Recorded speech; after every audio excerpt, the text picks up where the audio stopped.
I paid for that Porsche with money my son never watched me earn. He drove it around as though it belonged to him, long before he ever bothered asking whose name was actually on the title. That was the detail he forgot on Father's Day. It was the one thing I never forgot. Welcome back to. If you're new here, make sure you subscribe. And if you've ever had your own child look you straight in the eye and say something you'll never be able to forget, leave a comment below and let me know where you're watching from tonight. This one's a long ride, so stick with me until the very end. Before I tell you about my son, I need to introduce someone named Loretta Combs. Loretta worked the front desk at my auto repair shop on Route 9 just outside Dayton for 11 years. Every morning she'd arrive at 6:40, even though the shop didn't open until 8 simply because she liked having fresh coffee ready before the mechanics came in shivering from the morning cold. When my wife, Diane, became ill, Loretta quietly placed a folding chair behind the front counter so I'd have somewhere to sit whenever I came back from another phone call to the hospital. Nobody ever asked her to do it. She simply thought it needed doing. After Diane passed away, Loretta closed the business for exactly one day, the day of the funeral. The following morning, she unlocked the doors herself and reopened everything so I wouldn't have to worry about payroll or the shop. She never brought it up again. That's just the kind of woman Loretta Combs was. My name is Russell Cobb. I'm 58 years old. I own Cobb Auto and Diesel, and until roughly a year and a half ago, I would have told anyone that my biggest weakness was letting my son get away with far too much. I kept doing it because I never wanted him to grow up carrying the same feeling I did. The feeling that no matter what I accomplished, it would never be enough. Eventually, I learned the hard way that there's a huge difference between giving your child room to grow and never holding him accountable for anything. My son's name is Tyler. He's 26, intelligent, and far better with people than I ever managed to be. For years, I convinced myself that what looked like entitlement was really just confidence. After college, I paid the rent on his apartment in Beaver Creek for 3 years while he found himself. I covered the cost of two separate fender benders without giving it a second thought.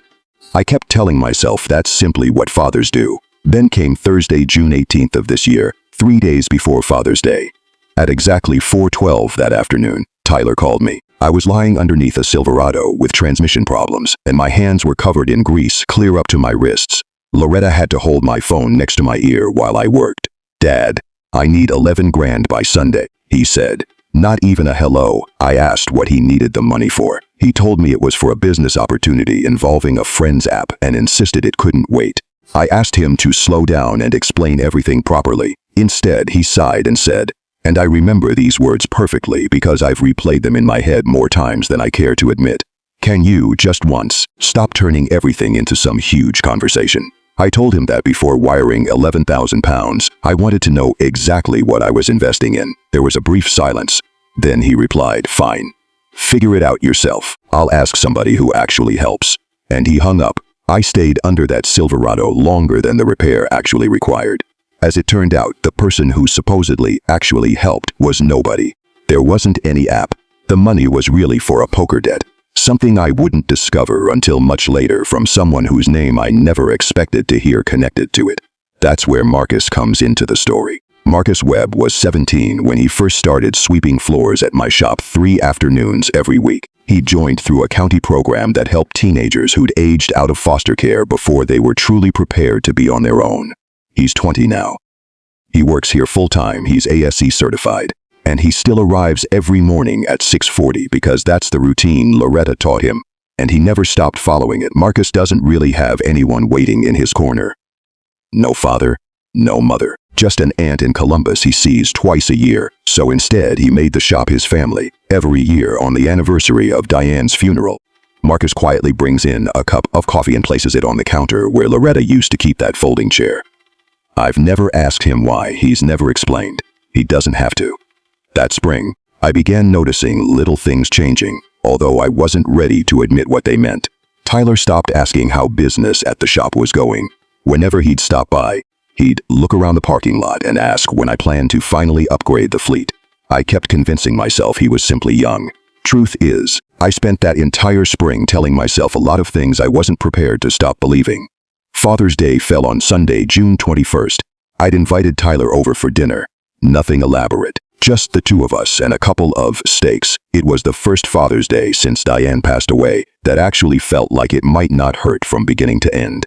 He arrived at 6:50, 20 minutes late. Before he'd even taken a seat, he asked whether I'd made a decision about the £11,000. I told him I hadn't sent it, and I wasn't going to until he finally told me the truth about what it was really for. That's when the warmth disappeared from him completely. Standing in my kitchen beneath the light above the table where his mother had spent so many evenings, he looked at me and said, "You know what? I wish you'd never been my dad. At least then I wouldn't have grown up thinking this was normal." The entire room fell silent. "I'd like to tell you," I answered with something thoughtful or wise. I didn't. I stood up. The only words that came out were, "Then live like you never had one." I reached over, picked up my keys from the kitchen counter. The keys to my 2023 Porsche 911. The one I'd bought 8 months after Diane died because, for the first time in 30 years, there wasn't anyone left whose permission I felt I needed. Then I walked out the front door and drove away. Take a moment to remember that detail, because it'll matter later. My keys, my car. Tyler had spent more time driving that Porsche than I had. The previous autumn, I'd given him a spare key so he could take it in for detailing one time. Somewhere along the way, one time quietly turned into whenever he wanted. And eventually, he stopped asking altogether. I was only about 3 miles down Route 9, my hand still trembling slightly on the steering wheel, when my phone lit up on the passenger seat. It was a text from Tyler, "Bring my car back or I'm calling the cops." I pulled into the gas station at the corner of Route 9 and Fairground Road and stared at that message for a long time. My car. Not your car. Not the car. His. I never replied. Instead, I called Diane's old lawyer. His name was Warren Pruitt, and he'd handled our estate planning and legal paperwork for nearly 20 years. It was almost 8 o'clock on a Sunday evening, yet he answered anyway. That's just the kind of man Warren has always been. "Warren," I said, "my son just threatened to call the police because I drove my own car." There was a brief pause on the other end. Then he quietly asked, "Russell, while I've got you on the phone, do you want to talk about the will too?" That conversation hadn't been part of my plan, but sitting alone in that gas station car park beneath a sky that still hadn't completely gone dark, I heard myself answer, "Yes. Here's something most people have never known about me. Everything Diane and I spent our lives building, the house, the shop, every bit of it, had always been intended for Tyler. The only exception was a smaller portion that we'd set aside years earlier for a scholarship fund supporting kids from the same county program Marcus had come through. I never shared the exact details with Tyler. He didn't need them. He already knew the general picture. For most of his adult life, he'd carried himself like a man who already owned things he'd never actually earned. That night, I told Warren I wanted to change all of it. Not because I wanted revenge. I want to be clear about that because I understand how it sounds. I wasn't sitting there consumed by anger. I wasn't shaking anymore. If anything, everything inside me had simply gone quiet. It felt like the silence that settles over a workshop after you've finally shut down a machine that's been overheating for hours. I told Warren I wanted Cobb Auto and Diesel, the building, the land beneath it, the business accounts. Left to Marcus Webb, Loretta would become an equal partner in the business until the day she decided she was ready to retire. Tyler would receive his mother's jewelry, a modest cash inheritance, and nothing beyond that. The scholarship fund would be doubled. Warren asked me twice whether I was absolutely certain. Both times I gave him the same answer. I haven't been this sure of anything since the day I married Diane.